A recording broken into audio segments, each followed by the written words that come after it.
The Law of One, Book 4, Session 93, August 18th, 1982. Ra, I am Ra. I greet you in the love and in the light of the one infinite Creator. We communicate now. Questioner, could you first please give me the condition of the instrument? Ra, I am Ra. The physical complex distortions of this instrument far more closely approach what you might call the zero mark. That is, the instrument, while having no native physical energy, is not nearly so far in physical energy deficit distortions. The vital energy distortions are somewhat strengthened since the last asking. Questioner, what is the position and condition of our fifth density, negatively oriented visitor?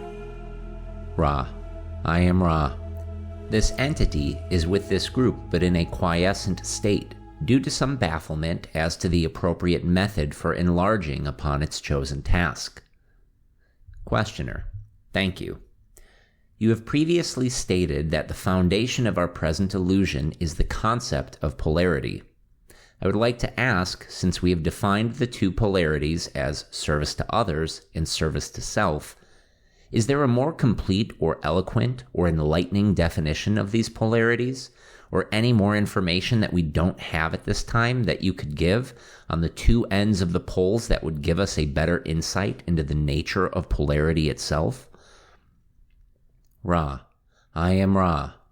It is unlikely that there is a more pithy or eloquent description of the polarities of third density than service to others and service to self, due to the nature of the mind-body-spirit complexes' distortions towards perceiving concepts relating to philosophy in terms of ethics or activity. However, we might consider the polarities using slightly variant terms. In this way, a possible enrichment of insight might be achieved for some. One might consider the polarities with the literal nature enjoyed by the physical polarity of the magnet. The negative and positive, with electrical characteristics, may be seen to be just as in the physical sense. It is to be noted in this context that it is quite impossible to judge the polarity of an act or an entity, just as it is impossible to judge the relative goodness of the negative and positive poles of the magnet. Another method of viewing polarities might involve the concept of radiation absorption. That which is positive is radiant, that which is negative is absorbent. Questioner, now, if I understand correctly, prior to the veiling process, the electrical polarities, the polarities of radiation and absorption, all existed in some part of the creation, but the service to others, service to self polarity with which we are familiar had not evolved and only showed up after the veiling process as an addition to the list of possible polarities in the creation. Is this correct? Ra, I am Ra. No. Questioner, would you correct me on that? Ra, I am Ra. The description of polarity as service to self and service to others, from the beginning of our creation, dwelt within the architecture of the primal logos. Before the veiling process, the impact of actions taken by mind, body, spirits upon their consciousness was not palpable to a significant enough degree to allow the expression of this polarity to be significantly useful. Over the period of what you would call time, this expression of polarity did indeed work to alter the biases of mind, body, spirits, so that they might eventually be harvested. The veiling process made the polarity far more effective. Questioner, I might make the analogy then, in that when a polarization in the atmosphere occurs to create thunderstorms, lightning, and much activity, this more vivid experience could be likened to the polarization in consciousness which creates the more vivid experience. Would this be appropriate as an analogy? Ra, I am Ra. There is a shallowness to this analogy in that the one entity's attention might be focused upon a storm for the duration of the storm. However, the storm-producing conditions are not constant, whereas the polarizing conditions are constant. Given this disclaimer, we may agree with your analogy. Questioner: with the third tarot card, we come to the first edition of archetypes after the veiling process, as I understand it. I am assuming that this third archetype is, shall I say, loaded in a way so as to create the possible polarization, since that seems to be one of the primary objectives of this particular logos in this evolutionary process. Am I in any way correct on that? Ra: I am Ra. Before we reply to your query, we ask your patience, as we must needs examine the mind complex of this instrument in order that we might attempt to move the left manual appendage of the instrument. If we are not able to effect some relief from pain, we shall take our leave. Please, have patience while we do that which is appropriate. Editor's note: there is a 30-second pause. I am Ra. There will continue to be pain flares. However, the critical portion of the intense pain has been alleviated by repositioning. Your supposition is correct. Questioner: there seems to be no large hint of polarity in this drawing except for the possible coloration of the many cups in the wheel. Part of them are colored black and part are colored white. Would this indicate that each experience has within it the possible negative or positive use of that experience that is randomly generated by this seeming wheel of fortune? Ra: I am Ra. Your supposition is thoughtful. However, it is based upon an addition to the concept complex which is astrological in origin. Therefore, we request that you retain the concept of polarity, but release the cups from their strictured form. The element you deal with is not in motion in its original form, but is indeed the abiding sun which, from the spirit, shines in protection over all catalyst available from the beginning of complexity to the discerning mind-body-spirit complex. Indeed, you may, rather, find polarity expressed, firstly, by the many opportunities offered in the material illusion, which is imaged by the not white and not dark square upon which the entity of the image is seated. Secondly, upon the position of that seated entity. It does not meet opportunities straight on, but glances off to one side or another. In the image, you will note a suggestion that the offering of the illusion will often seem to suggest the opportunities lying upon the left-hand path, or, as you might refer to it more simply, the service to self path. This is a portion of the nature of the catalyst of the mind. Questioner: the feet of the entity seem to be on an unstable platform that is dark to the rear and light to the front. I am guessing that possibly this indicates that the entity standing on this could sway in either direction, to the left or to the right path. Is this correct? Ra: I am Ra. This is most perceptive. Questioner: the bird, I am guessing, might be a messenger of the two paths depicted by the position of the wings, bringing catalyst which could be used to polarize on either path. Is this in any way correct? Ra: I am Ra. It is a correct perception that the position of the winged creature is significant. The more correct perception of this entity and its significance is the realization that the mind-body-spirit complex is, having made contact with its potentiated self, now beginning its flight towards that great logos, which is that which is sought by the adept. Further, the nature of the winged creature is echoed both by the female holding it and the symbol of the female upon which the figure's feet rest. That is, the nature of catalyst is overwhelmingly of an unconsciousness, coming from that which is not of the mind and which has no connection with the intellect, as you call it, which precedes or is concomitant with catalytic action. All uses of catalyst by the mind are those consciously applied to catalyst.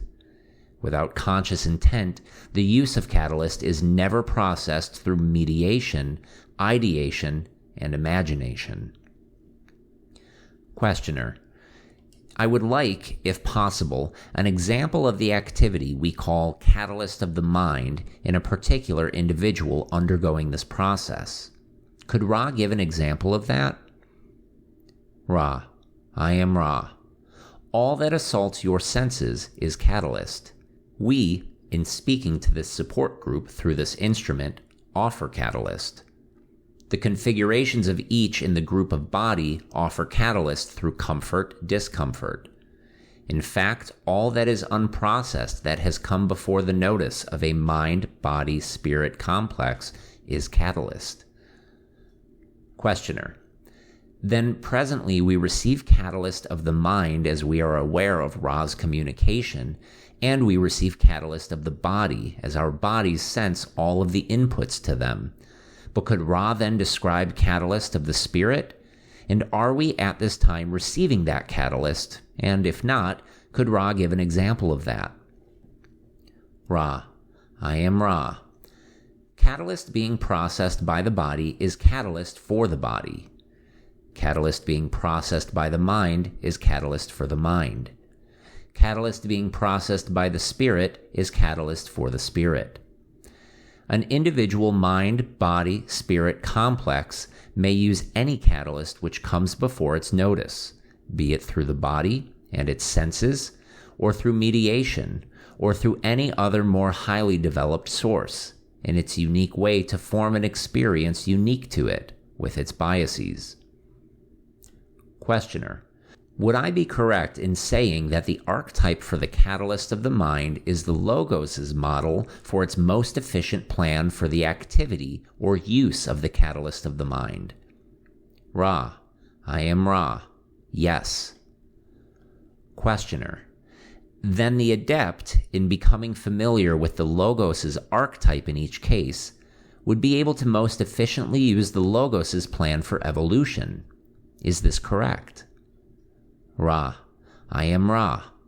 In the archetypical mind, one has the resource of not specifically a plan for evolution, but rather a blueprint or architecture of the nature of evolution.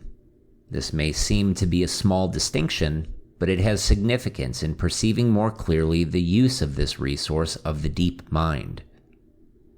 Questioner: Then Ra presented the images which we now know as the tarot so that the Egyptian adepts of the time could accelerate their personal evolution. Is this correct? And was there any other reason for the presentation of these images by Ra? Ra: I am Ra. You are correct. Questioner: Are there any other uses at all of tarot cards other than the one I just named? Ra: I am Ra. To the student, the tarot images offer a resource for learned teaching the processes of evolution. To any other entity, these images are pictures and no more. Questioner: I was specifically thinking of the fact that Ra, in an earlier session, spoke of the tarot as a system of divination. Would you tell me what you meant by that? Ra: I am Ra. Due to the influence of the Chaldeas, this system of archetypical images was incorporated by the priests of that period into a system of astrologically based study, learning, and divination. This was not a purpose for which Ra developed the tarot. Questioner: The third card also shows the wand. I am assuming it is in the right hand. The ball atop the wand is the round magical shape. Am I in any way correct in guessing that the catalyst of the mind suggests the possible eventual use of the magic depicted by this wand? Ra: I am Ra. The wand is astrological in its origin and as an image may be released from its stricture. The sphere of spiritual power is an indication indeed that each opportunity is pregnant with the most extravagant magical possibilities for the far-seeing adept. Questioner: The fact that the clothing of the entity is transparent indicates the semi-permeability of the veil for the catalytic process. Is this correct? Ra: I am Ra. We again must pause. Editor's note: 15-second pause. I am Ra. We continue under somewhat less than optimal conditions. However, due to the nature of this instrument's opening to us, our pathway is quite clear and we shall continue. Because of pain flares, we must ask you to repeat your last query. Questioner: I was just wondering if the transparency of the garments on the third card indicates the semi-permeable nature of the veil between the conscious and unconscious mind. Ra: I am Ra. This is a thoughtful perception and cannot be said to be incorrect. However, the intended suggestion, in general, is an echo of our earlier suggestion that the nature of catalyst is that of the unconscious. That is, outward catalyst comes through the veil. All that you perceive seems to be consciously perceived. This is not the correct supposition. All that you perceive is perceived as catalyst unconsciously. By the, shall we say, time that the mind begins its appreciation of catalyst, that catalyst has been filtered through the veil, and in some cases, much is veiled in the most apparently clear perception. Questioner: I'm at a loss to know the significance of the serpents that adorn the head of the entity on this drawing. Are they of Ra, and if so, what do they stand for? Ra: I am Ra. They are cultural in nature. In the culture to which these images were given, the serpent was the symbol of wisdom. Indeed, to the general user of these images, perhaps the most accurate connotation of this portion of the concept complexes might be the realization that the serpent is that which is powerful magically. In the positive sense, this means that the serpent will appear at the indigo ray site upon the body of the image figures. When a negative connotation is intended, one may find the serpent at the solar plexus center. Questioner: Is there any significance to the serpent? Is there any polarity to the serpent as we experience it in this illusion? Ra: I am Ra. We assume that you question the serpent as used in these images rather than the second density life form which is a portion of your experience. There is a significance to the serpent form in a culture which coexists with your own, but which is not your own. That is, the serpent is symbol of that which some call the Kundalini, and which we have discussed in previous material. Questioner: Is there any other aspect of this third card that Ra could comment on at this time?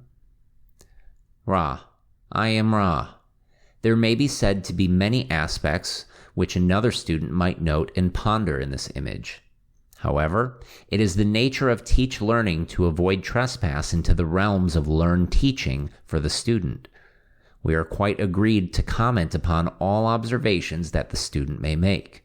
We cannot speak further than this for any student. We would add that it is expected that each student shall naturally have a unique experience of perception dealing with each image. Therefore, it is not expected that the questioner ask comprehensively for all students. It is rather expected and accepted that the questioner will ask a moiety of questions, which build up a series of concepts concerning each archetype, which then offer to each succeeding student the opportunity for more informed study of the archetypical mind. May we ask for one more query at this time? We are pleased to report that this instrument has remembered to request the reserving of some transferred energy to make more comfortable the transition back to the waking state. Therefore, we find that there is sufficient energy for one more query. Questioner: I am assuming that you mean one full question. I'll make that question in this form. I'd like to know the significance of the shape of the crux ansata, and if that's too much of an answer, I'll just ask if there is anything that we can do to make the instrument more comfortable or to improve the contact. Ra: I am Ra.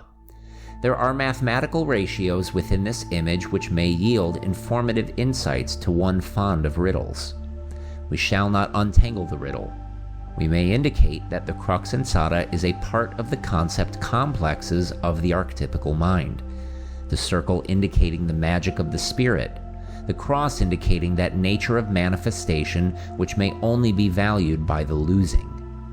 Thus, the crux ansata is intended to be seen as an image of the eternal in and through manifestation and beyond manifestation through the sacrifice and the transformation of that which is manifest. The support group functions well. The swirling waters experienced by the instrument since our previous working have substantially aided the instrument in its lessening of the distortion of pain. All is well. The alignments are well guarded. We leave you, my friends, in the love and the light of the Infinite One. Go forth, therefore, rejoicing in the power and in the peace of the one infinite and glorious Creator, Adonai.